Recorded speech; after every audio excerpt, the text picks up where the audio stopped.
Welcome to Waste Breakfast. Hashtag what are you saying? It's Monday morning, right? My name is God's Beauty Israel. Today we'll be talking about youth engagement and inclusion in politics, and we'll be joined later by an esteemed guest to discuss this. So, speaking to youth engagement and inclusion in politics, it's an exciting one because the protest is at hand. Few days from now, we'll all be taking our banners to go tell the government that okay, please, you guys need to do a whole lot of helping with the current situation in Nigeria. I would like to hear your opinion on the importance, or do you think this protest is actually very important? Or do you think it's necessary? Given that the president has come out to say that, okay, I've heard you guys. I know that there is hunger in the land. Let me use the word everybody's using now. I know that there's hunger in the land. I understand that we have a whole lot of things that we need to take care of. I was even checking through the newspaper and we are already complaining that the fuel is around 750, but now checking through is about 1,300 per liter. That's a lot. Oh. Like, what is going on?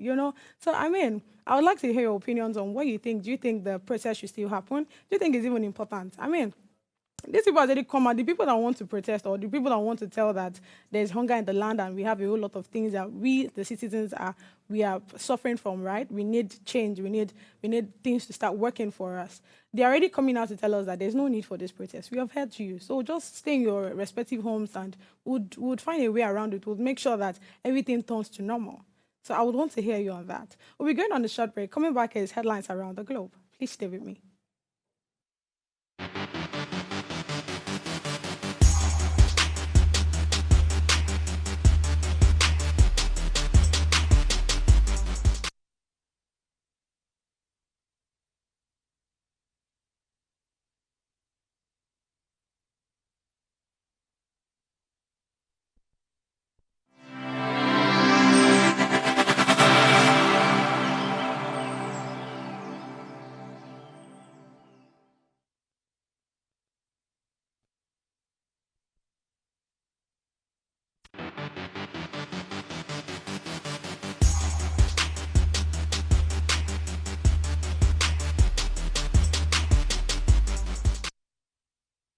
Glad to have you back from that break. So we'll be taking just two newspapers, the Punch newspaper and the New York Times. So heading straight to the Punch newspaper, the major headline on the newspaper says hardship protest, United States, United Kingdom, Canada issues security alert, traders fear looting.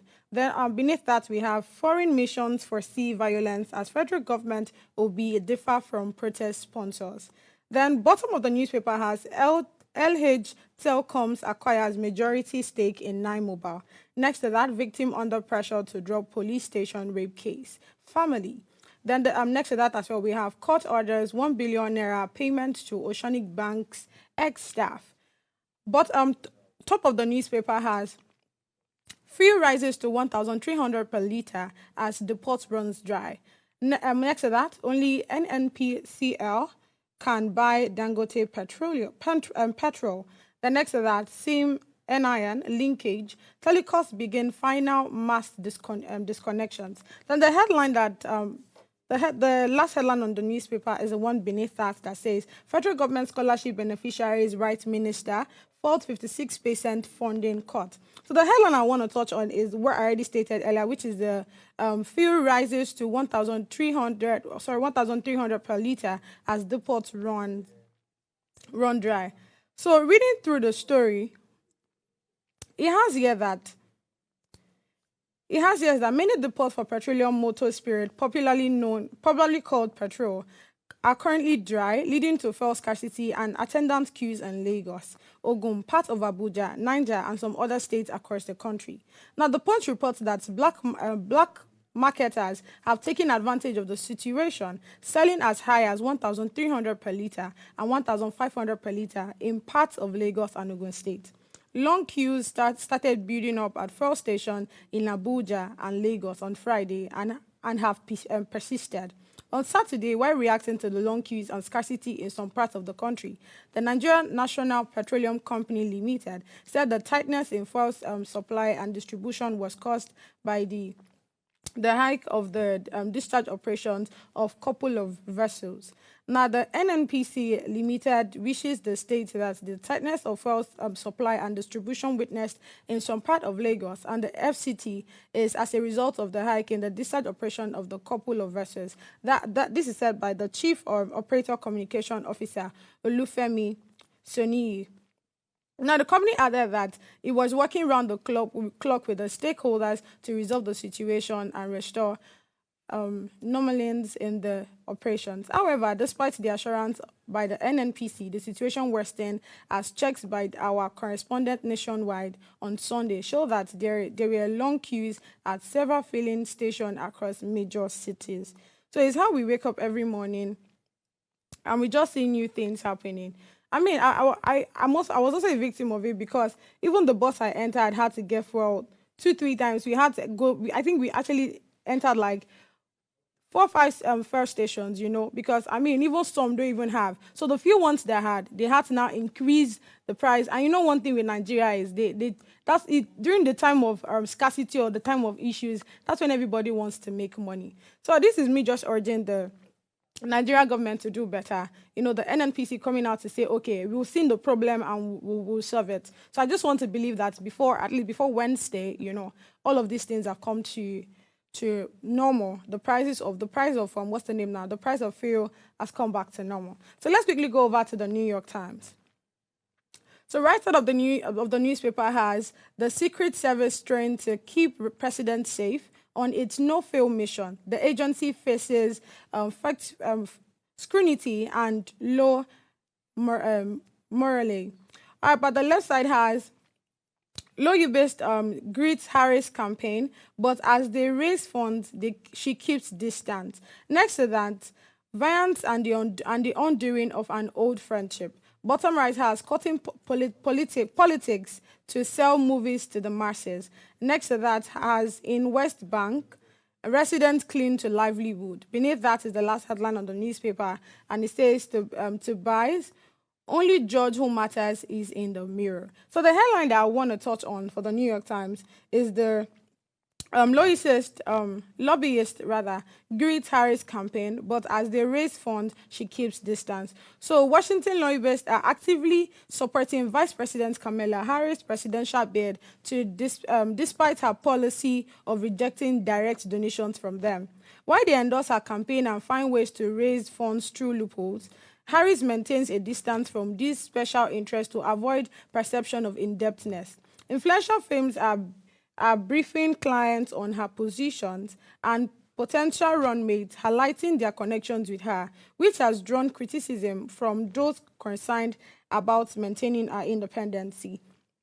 So I kind of like what Kamala is doing, because even though the government officials are coming out to say that's people that are put in place to support people going on power or running for office in the U.S., right? So even when they are coming out to say, okay, if you need money for this, if you need money to, you know, help your campaigns and all of these things, we are absolutely at your back and would make sure that you don't lack anything. But this is her coming to say, no, don't worry, I want to do my things myself, you know, and let me cut my coat according to my cloth and all of that. So I kind of like it, because you don't want a situation whereby certain people are helping you out, and because of the need to assist them, you have to start bending your rules or trying to now please them instead of you now working for America. So yeah, I kind of like her a perspective of her saying, okay, you know what, let me just do this myself. I don't want to be indebted to anybody. So literally, I'm very sure you should have your own. You should have what piqued your interest from the headlines I've read so far. So we'll be going on a short break. Coming back is the main topic today. Stay with me.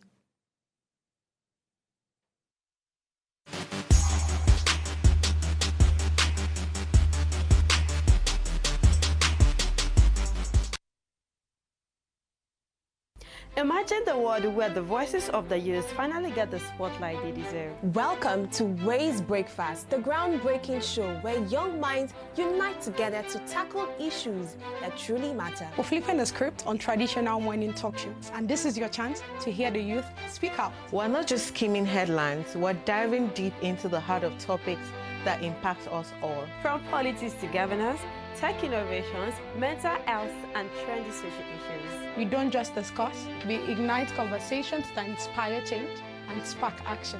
Join us every morning for fresh, young, and vibrant perspectives that empowers the next generation to make a difference. Start your day right with Ways Breakfast, because when the youth speak, the world listens. Ways Breakfast, weekdays at 8 a.m. live on Upgrade TV.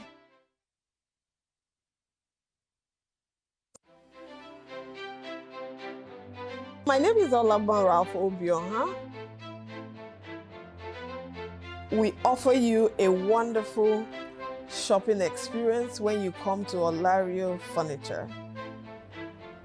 It's safe for you to park here. We have a lot of parking space. It's relaxing.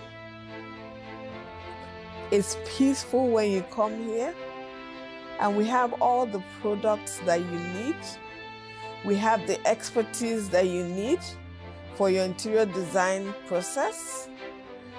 Just come. This is a one-stop shop for you to design your project, whether hospitality, commercial, or residential.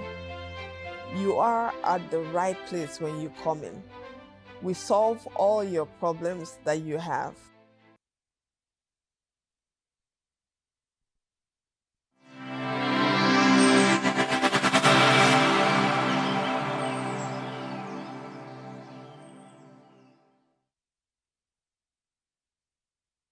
One of our major problems as Nigerians is we the Nigerians. So the fact that we don't care or love ourselves, we don't care or love our country, we have no loyalty to anyone. We always, and when we have issues in Nigeria, when issues come up, we throw the religious and ethnic, cards to suit our personal and selfish desires. When it comes to election, you are my brother. But when I get into government and I'm eating, I don't try to bring you who is educated and fit for the position, but rather I'll give it to someone who will give me a cut. So we do all these things for selfish desires. And that is how we've gotten to where we are. Because if you are not able to be honest and have high morals and integrity, when it gets to the point of also, when you have stained your hands, it now becomes almost impossible for you to be the same person who will sit on that seat and be part of a committee that they will put together to persecute someone because your hands are dirty.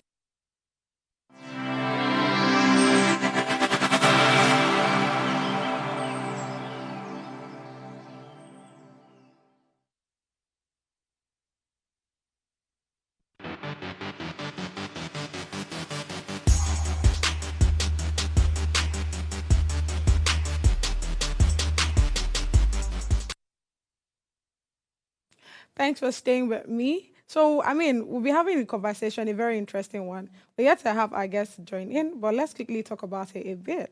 So, youth engagement and inclusion in politics. Off my head, right? I feel like there are so many reasons why we don't even have youth in the political space. So let's start from one that I can, like, this one is always in my head anytime, any day. Wake me up from sleep, I can actually tell you this reason. Now, you can't tell me that, oh, okay, you need youth to be in power, you need youth to be in seat and all of those things. And we are having up to 100 million naira to run for the presidential office. Like, how many youth have that amount? I feel like that's one of the reasons why, even when you now see people coming on board to say, okay, I want to be in the political space, you see them putting their hands in the wrong things, because they want to be there. Now, apart from that, I feel like one other reasons why you would always see people, you will not always see youth in the political space. It's because of this mindset of, okay, the youth are not ready, or this mindset of look at the statistics of the bandits we have, the hoodlums and all of these things. The older generation will always tell you that, you see, you people are not serious. You are yet to, put yourself out there and for people to see that you can actually make waves or do good things for the country. So but honestly speaking, yeah, I feel like there are some youth that are out there that are doing the work and they are pushing forward. So I don't think we should now narrow it down to some people that are already missing their way, already lost their way due to the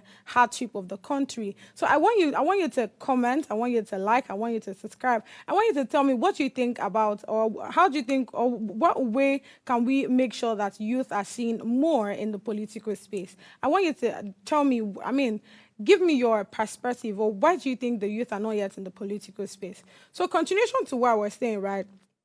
I wanted to ask my guest, because I was checking through the statistics of so many things, and there was this one thing I also checked. Now, when you look at the Constitution, you see where it shows that, okay, from I think from 35 to 40, you can run for president, you can run for the office of the president.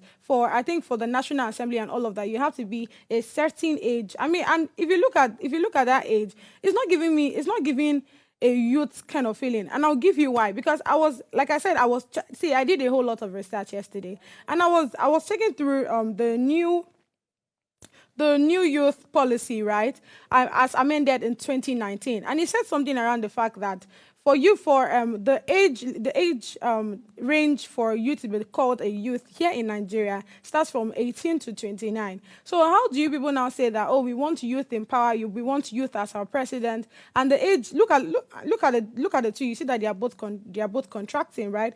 According to the new youth policy and all of that, from 18 to 29 is what they define as youth, the age range that they define as youth, and the age range for you to run for a political office like the president, you have to be from 35 to 40. Do you see that both of them are clashing, and they'll keep telling us or keep clamoring that, oh, we need youth in power. We want to see youth and all of these things. Now let's come back to the protest now that's happening on August 1st. That's on this Thursday. What do you think of What do you think of the protest? Do you think it's something that should still hold? Do you think it's something that should still hold? I was telling you that. Okay, let me even start with this. Yesterday, I was watching the governor of Ogun State. That's Governor Dapo, right? Abiodun, yes. So I was watching him yesterday. How he was clamoring on the fact that there's no need for the protest. He was like, okay, you say you want to protest, but you end up causing damages, causing harm, and all of these things, and people would die. There'll be a lot of accidents and all of that. Instead of people to just stay in your respective homes and move, like I said, with what the president said, he said he has heard all of you. The hunger in the land. Oh, I actually love that word or that sentence. This hunger that you guys keep complaining about, we've seen it, we've heard it. Don't worry, we'll do something about it. Guess what? I was actually having a very serious argument with a friend of mine yesterday, because I am of the opinion that, okay, since this person that we want to speak to, they already come out to tell you that, okay, there's no need for this protest, right? They have come out to say that we've heard you and we'll try as much as possible to meet your demands and all of these things. Look at the minimum wage. You see that there's a change after okay, yes, that was due to strike. We actually did something. Okay, we actually did something for that to happen. But coming back to this whole protesting, now this, my friend, was of the opinion that no, we actually need to still tell them, because it feels like they are not hearing you. It feels like they are just one corner and looking at us with one eye and like, okay, I see on, no worry. So he feels like no, but when you go there, when you shake the table a bit, when you carry the whole banner and all of those things, I was looking at this guy, VDM has already started his own protest already in Abuja. So he said, until you start acting like that, until you carry the banner and keep singing solidarity is forever and all of those things, that's the only way that the government will listen. Now, the problem of Nigeria is, if we do this protest now, how sure are we that there will be no fights, there will be no damages? It will be a peaceful one. It will be a protest and not a riot. Do you understand? Because I mean, given what happened in what's the name now? Given what happened in NSAS, even when I speak to some people and be like, see, with what happened in NSAS, I feel like everybody needs to go back to their houses and actually sit down. I mean, we are already doing social media activism, political activism on social media, right? Using the whole hashtag we want good governance, hashtag end bad governance, hashtag so president should calm down, hashtag we've been doing a whole lot of that. Now, what I think we should do is find better mechanisms, right? Better mechanisms that work. Like I was talking about the whole NSAS thing. When I speak to people about the damages caused, look at the people that lost their life and all of these things. You see, many mothers were made childless, many brothers, like there was a whole lot of emotional trauma and all of that for a whole lot of people. You when not lost anybody, you no go really feel them. You when not lost anybody, you no go really think them. Your own be say, no, everybody wants to go to protest. Let's go and protest and all of these things. But you forget the end result and all of these things. And when I also hear people when they say that, see what happened in Kenya, they did well. I'm also listening to them and all of those things. But here is not Kenya now. This is Africa. This is Nigeria. And you've known with time that these things always happen. They don't listen and all of that. We'll be going on a short break. Coming back, I mean, we'll stay here to discuss more on youth inclusion in politics. Stay with me.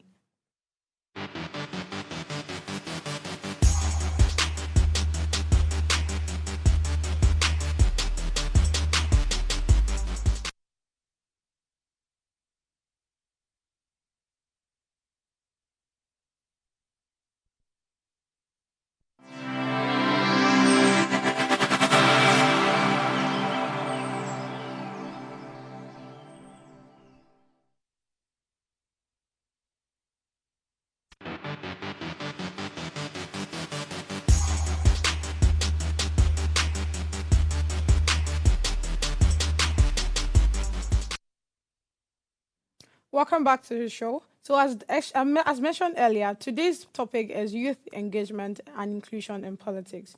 Young people are driving force of our future, and their active participation in the political landscape is vital for shaping a society that reflects the aspiration and needs for all of its citizens. Now, with Nigeria having the largest youth population in the world and a median age of 18.1 years, it's an imperative that the political landscape be inclusive of the youth who represent the majority. Today, we would explore the importance of youth involvement in politics, the barriers they face, and the ways they are breaking through to make their voice heard. Joining us to discuss this is the technical advisor of the Office of the Vice President of Nigeria, Dr. Smart Kenny Ibitoye. Hello.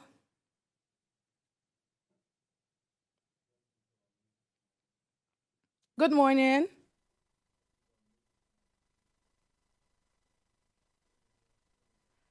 Okay. Hello, sorry. good morning. Can you hear me? Yes, we can hear you. How are you? Good morning. Good morning. Good morning, Dr. Smart. How are you doing this morning? Fine, thank you. All right, welcome. So let's quickly kickstart the conversation with, can you explain the current state of youth engagement in the Nigerian politics today?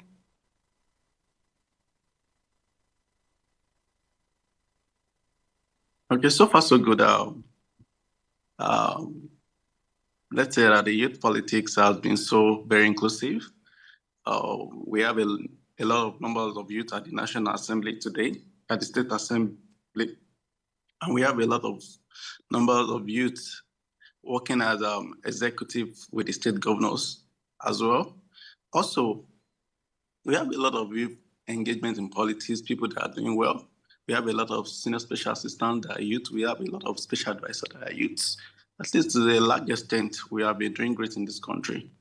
And to start with, the Not Too Young bill, Not Too Young bill that was developed by the National Assembly is a good start for the country. And hopefully, we are getting there. So do you believe that the inclusion of politics, is the youth inclusion in politics is essential for Nigeria's development? Sure, definitely. When you look into the most developed countries, okay, what is very important is the youth inclusion in politics, especially in the area of enterprise development. You understand? Most youths, where the problem lies is the area of mentorship. You understand? Majority of our youth are not ready for mentoring, and you can't say, "Oh, who's your mentor? Who's this in politics as your mentor?" You understand? So that's where the issue lies. And let me say, to a large number, youth are getting in politics. Everyone are tired of what is happening in this country, so everybody is getting involved. Okay, so speaking to the fact that you already believe that, youth inclusion in the Nigeria politics is very essential for our growth, right? Now, let's talk a bit about the political parties. I actually want to start with that. Now, I remember speaking to someone about the amount that I need to raise as a president. So imagine I want to run up for office of the president here. So I have to have about $125. So that's approximately close to 100 million naira as a person. How do you think I'm supposed to get that? Now, the person has said, oh, I was also asking if that was constitutionally backed, and the person said, not really, but it's the political parties that actually come up with that amount. I want to understand why are political parties coming up with those kind of amounts, right? Because, if you come up with that kind of amount, how do you expect youth to be able to afford that position? How do you think we'll be able to get the form to be able to run up for office? Is that for me, I feel like that's a way of already discouraging youth from being in the political space. Okay, let me say this. Politics is very expensive, very, very expensive. You understand? And we can't say this is how it's practiced in Nigeria. We should not do it. Each political party has their own different ideology. You understand? I'm a member of All Progressive Congress, the national ruling party. You understand? When it comes to politics, everybody understands how it plays. You play your own game, you win or you lose. You understand? We can't say this is exactly amount that should be run a political government. You understand? Politics is expensive, not only in Nigeria, it's expensive everywhere. Why is it expensive? That's what I want to know. Like, what are people doing with the money? Why is it expensive? You put me on your spot. Okay, let me say this. Okay, to start with, each political party, like I said, each political parties have their way, their ideology, you understand? To run a political party in Nigeria is not something that is easy. It's very, very expensive as well. You go for a campaign, you go for town halls meeting, you go for this, you go for that. You want people to know about your parties. You want to know people that, okay, this is the ideology we are coming with. This is what we are coming with. So you have to reach out to a lot of people. Reaching out to a lot of people, you spend money, go to the grassroots level, go to people that doesn't have network, go to a lot of places. You understand? You have to use money to reach out to these people because everything is expensive as well. So what are the main barriers? What are the main barriers that prevent young people from participating? Apart from this home money issue, right, and the fact that politics is expensive, what are other barriers, and how can they be? How can we, make it better so that youth can be inclusive in the political space? Okay, I think about the major barrier that is the majority of our youth, in quote, they don't have vision. Everybody just wants to go into politics. Oh, there is money in politics. Oh, this is hard. Abuja is where the money is. National cake, blah, blah, blah. You understand? The issue is majority of our youth doesn't have vision. They don't know what they want for themselves, talk less of what they want for the society. You understand? You got the political appointment or you are into government. You don't even know what your office is all about. You understand? So what are you doing with that office? Nothing. So a lot of youth, they don't have vision. They don't have mentors. That's the main problem. We don't have mentors. You understand? If I should ask you now, majority of these youth clamoring for protests, you understand? Who is their mentor? Who is their guidance? What do you want? You understand? So a lot of questions to be asked around. And hopefully, they will get to know what they want. Okay, so speaking to the youth not knowing what they want, don't you think it's because they have not seen the opportunities that, I mean, me being in a political space, how would that help me? I mean, you've seen other people or other youth that are in the political space, you see them not do the right thing. You given, let me use an example of Edu Beta, right? We had the whole news. I mean, I am not saying that there's no proof that, okay, whether she was actually she actually did extort money and all of those things, right? So this is me saying allegedly, right? With the whole news that came out from her. But this person is a youth. So what are the opportunities of me, or what are the good things I would see that would make youth eager of being around the political space? Yeah, okay. Let me tell you one thing. I used to tell my people, opportunity doesn't come but once. It comes at many times as they can see it and can make use of it. You understand? You don't have to be in politics before you see any opportunities. You understand? That will take me back to the fact of the mentoring I'm still talking about. Reorientation of mind, reinventing of mind. You understand? Okay, you get into politics, what do you want? What exactly is your vision? What are your mission? You understand? Are you going to politics to make money? Are you going to politics to impact people? Are you going to politics to show off? You understand? Oh, I'm into politics now. I can do this. I can. No. The main objective of the government and politics, where it's set up, is to help societies to make impact. You understand? You are there today to make impact. Somebody will be there tomorrow to make impact. You understand? So that's just it. A lot of our youth, let me say in quotes, doesn't have a vision, doesn't have a mission. They just want to be like, oh, let me go into this space and make money. And the Bible says that the love of money is the root of all evil. And the Bible said also, money and sorrow hurts him. Thank you. Okay, so let me now ask this, right? So yesterday, like I said earlier, I was watching what's his name now, the governor of Ogun State, that's Governor Dako Abiodun, where he questioned the impact of protest and all of these things, and he was like, okay, he was just asking the question, and it's like, how do people think that you protesting and coming to damage things would actually make the governor, the president or the government hear you? So what better mechanisms do you think we as citizens should employ in order for our voice to be heard? Okay, the truth is, no states in this country want to embrace what happened during the EndSARS protest. You understand? It's not Lagos, it's not Lagos. It's there was a lot of issues. You understand? People going to shopping malls, destroying, stealing. You understand? So they are trying to, okay, let's negotiate with these people.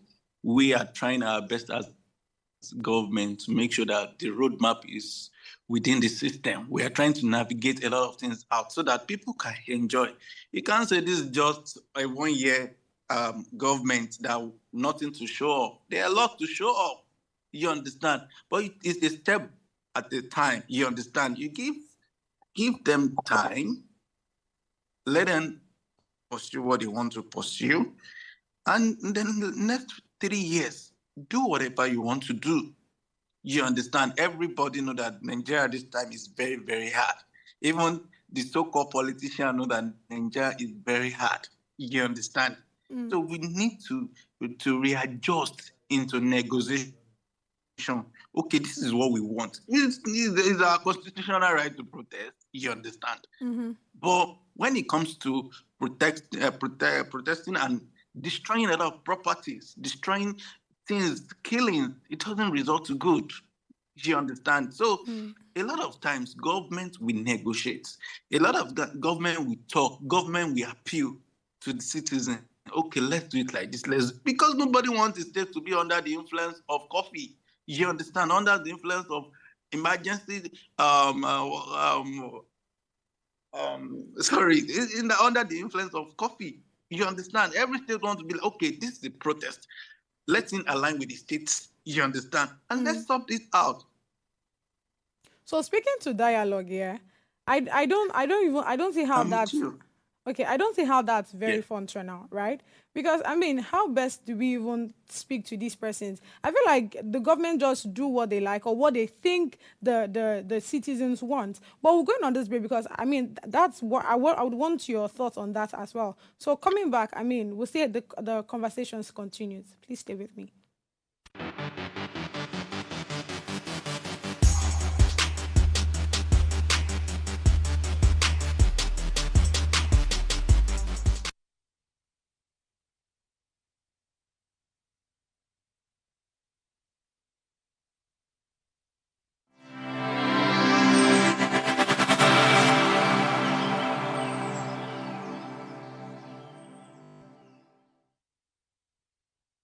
If you took that to another level, you understand that if you're driving on the streets of Lagos, for instance, if you, as a private person, drives on BRT lane, the police will catch you.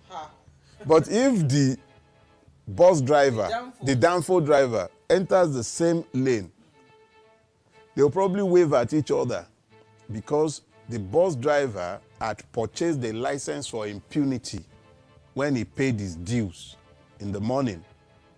So you are not dealing with a society that is governed by law. The first time I was slapped by a policeman, I was 16 years old. I wasn't doing anything wrong. There was a riot going on, student protest at Oscars in Ife. There was a problem at Unifair in those days, and there was a riot. And I was going from my hall of residence, headed to the school campus to go and read. I didn't realize that there had been a resurgence of the protest and police were chasing students around, cops and robbers. So me, I was coming out of my hall of residence, heading to the school to go and read, and I ran into a policeman. And, you know, it was like in a cul-de-sac, we ran into each other, and he slapped me. He slapped me so hard, my books fell down. And the guy was just looking at me with his hand on his waistline. And in that moment, you know, he just... In fact, the way I wrote about it, when I eventually wrote about it years ago, I said I received sense. He slapped me so hard I received sense.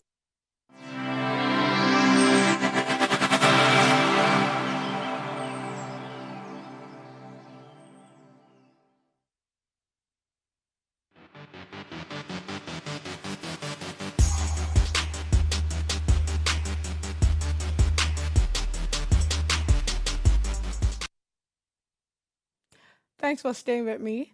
So, I mean, we've been having an interesting conversation around how youth can be, you know, inclusive in the political space.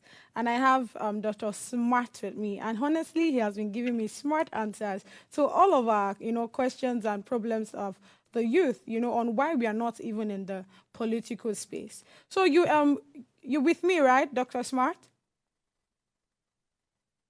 Yes, I'm with you. Okay, so I know you just before we went on that break, you spoke about the fact that there needs to be a dialogue instead of us protesting. We just need to like have a conversation with the president and all of that.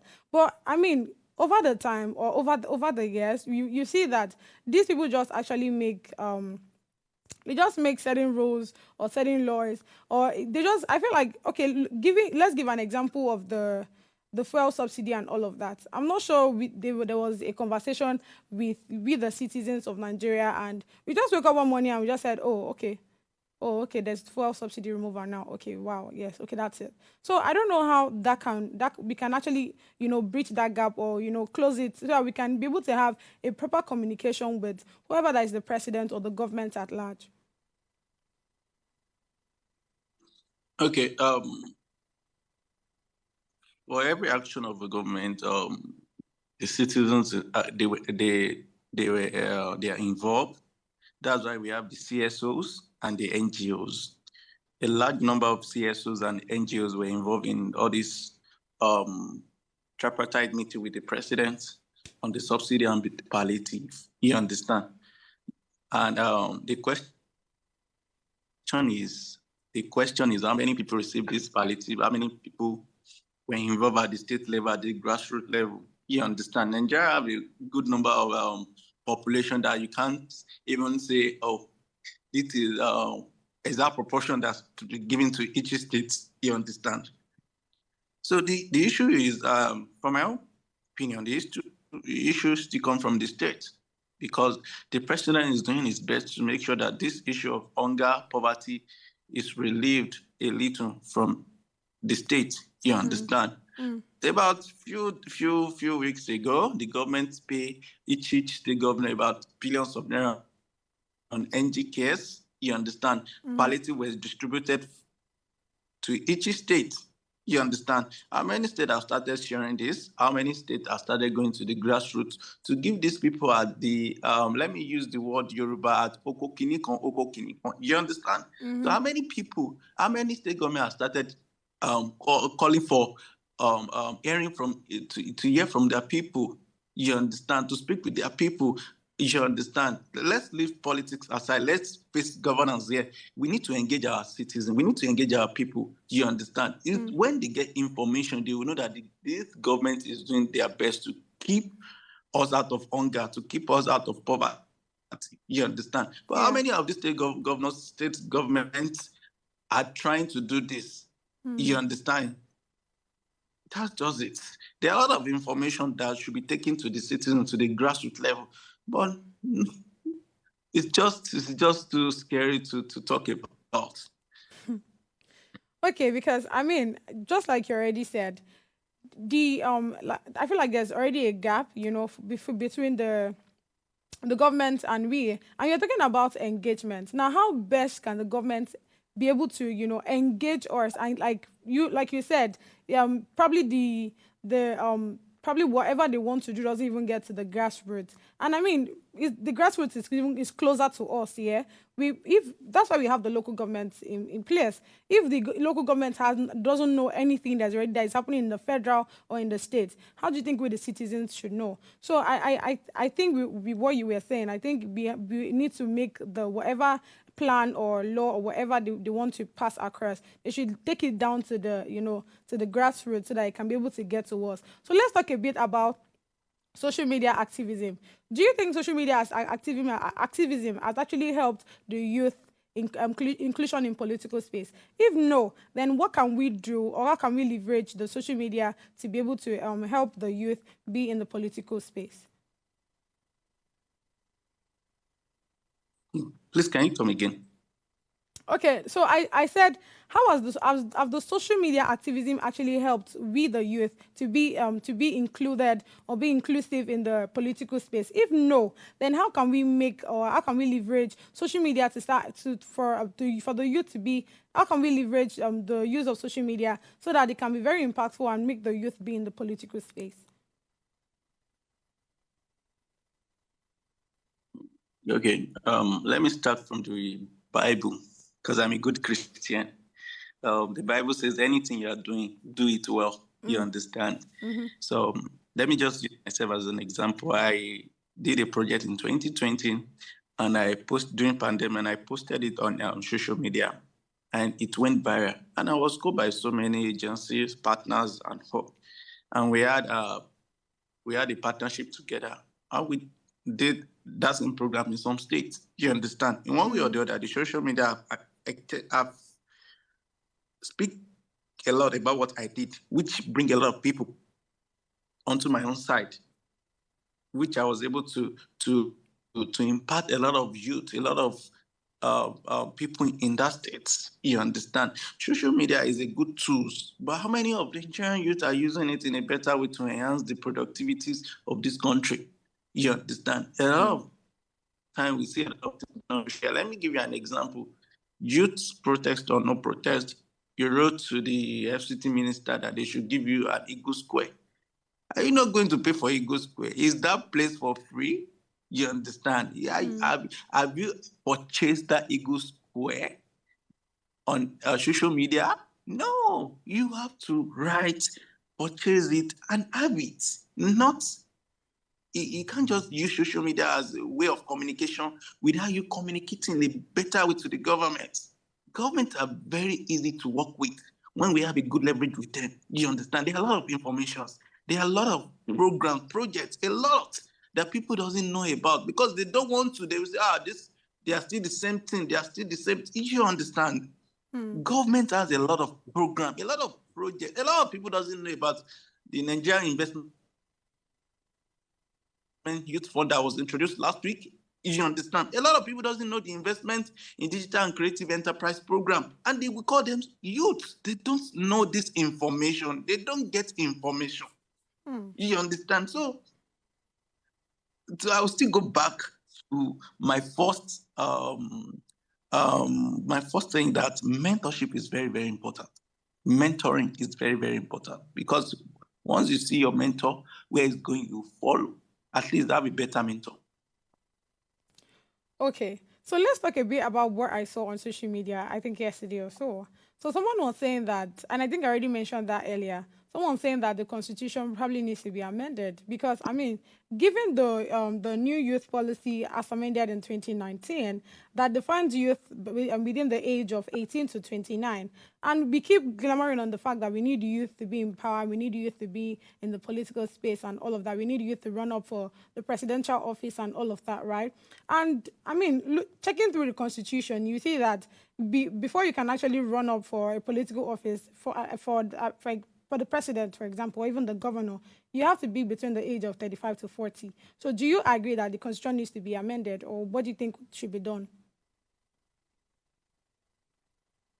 My own opinion, it's fair enough for that age, because you go into politics at that age, you going as a president, contesting for president at that age, you will have gathered a lot of experience, a lot of information, you understand? A lot of, let me say, better experience than now coming up as a governor or a president at the age of 20s. No.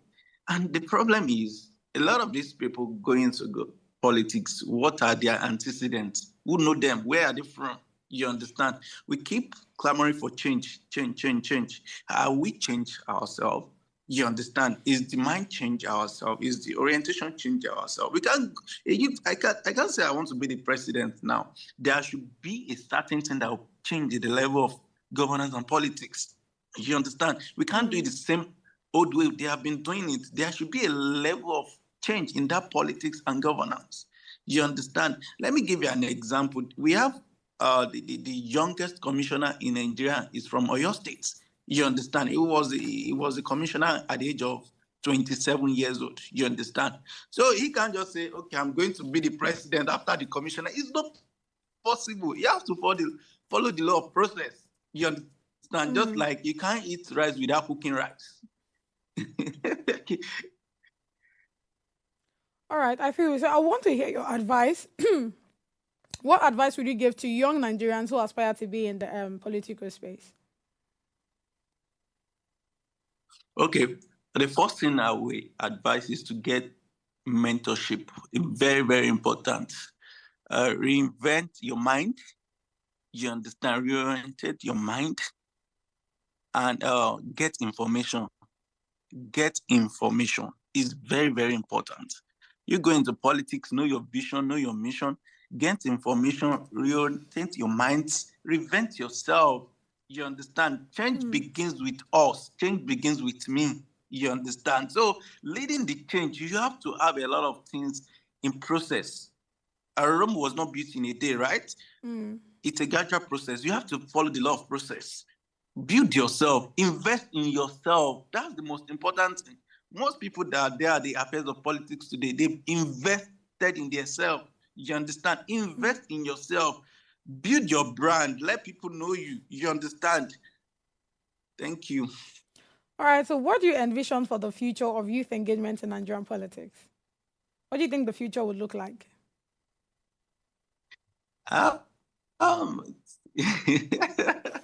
It's a better future, right? Because in the next 10, 20 years, we will be at the affairs of the politics in this country. You understand? That's they said we are leaders of tomorrow. We are not leaders of tomorrow. We are getting involved now. We are leaders of today. You understand? So anything we do today is a replicant of what we'll be doing at the future. You understand? So get involved now, because change begins with you and me. Love it. Change begins with you and me. Thank you. So we've come to the end of today's show. Thank you so much, Dr. Smart, for coming. I really appreciate it. Thank you, my viewers, for watching. Thank you for commenting. Thank you for liking. Thank you for sharing. I can't wait to have an exciting conversation with you again tomorrow. Until then, stay blessed.